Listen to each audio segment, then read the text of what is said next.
अध्यक्ष महोदय, हा राज्यामधला अत्यंत सेन्सिटिव्ह असा विषय खूप कौशल्याने हाताळला गेला, त्याबद्दल सर्वांनाच आनंद आहे. कारण आपल्याला कुठेही तणाव, धार्मिक तणाव, समाजामधले तणाव कोणालाच नको आहेत. अध्यक्ष महोदय, माझ्या माहितीप्रमाणे सुप्रीम कोर्टाने जे आदेश दिलेले आहेत ते रात्री 10 वाजेपर्यंतच तुम्ही अशा पद्धतीचे स्पीकर म्हणा, भोंगे म्हणा हे लावू शकता.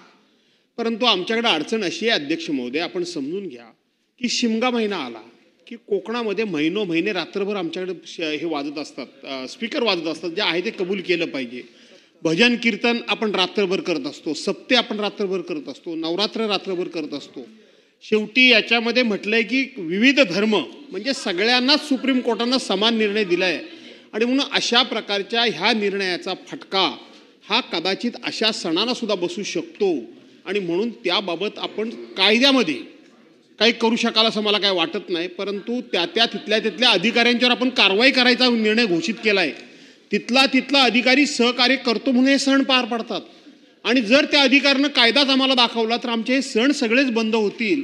आणि म्हणून आपण या संदर्भामध्ये सहानुभूतीपूर्वक विचार करणार का की तिथल्या अधिकाऱ्यावर कारवाई करण्यासंदर्भात किंवा भोंगे म्हणजे नक्की काय या संदर्भात आपण तशा पद्धतीचे मार्गदर्शन करा.